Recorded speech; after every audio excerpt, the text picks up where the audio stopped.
choisi ce texte parce qu'il outille le lecteur dans son analyse des interventions sur les déterminants sociaux de la santé.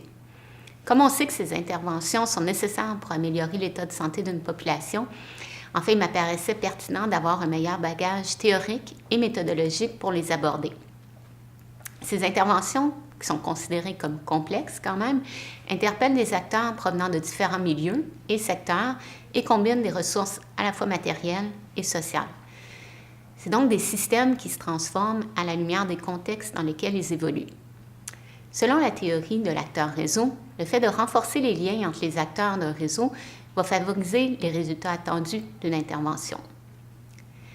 Ce texte nous présente une façon inusitée d'utiliser la théorie de l'acteur réseau dans la recherche interventionnelle en santé des populations.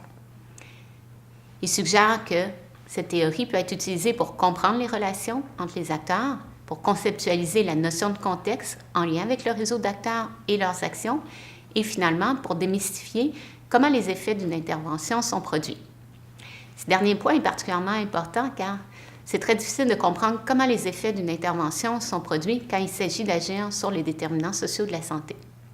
L'utilisation de la théorie de l'acteur réseau, telle qu'elle est expliquée dans le texte, nous amène à illustrer les liens entre les diverses entités, acteurs sociaux, idées, ressources, faits, etc., qui agissent collectivement dans un réseau pour documenter la chaîne des événements qui produisent de nouveaux liens et qui mènent aux effets recherchés ou non. Les auteurs mettent de l'avant 3 principes de la théorie de l'acteur réseau particulièrement pertinents pour la recherche interventionnelle. Tout d'abord, la théorie de l'acteur réseau s'attarde aux processus qui créent des liens entre les entités hétérogènes impliquées dans une intervention. En deuxième lieu, le principe de symétrie qui rejette toute dualité entre les entités humaines et non humaines pour voir de quelle façon ces dernières seront capables de s'associer à l'intérieur d'un réseau. Par exemple, on pourrait considérer les interactions entre les intervenants, les organisations, les ressources financières et les connaissances scientifiques. Et finalement, le concept de traduction qui est vraiment central et qui fait référence au processus par lequel les réseaux sont créés, évoluent et agissent. Ces réseaux vont venir agir à travers la création, la reconfiguration, le renforcement des liens et de leur expansion.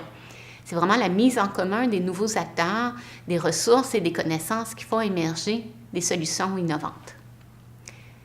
J'apprécie particulièrement le fait que les auteurs nous présentent des directives méthodologiques simples. Elles sont au nombre de 3. 1. Suivre et documenter les transformations dans les réseaux sociotechniques, leurs actions et le contexte dans lequel cela se produit, et analyser la façon dont les acteurs définissent eux-mêmes ce qui se passe. 2. Adopter un ordre chronologique des événements dans la collecte des données.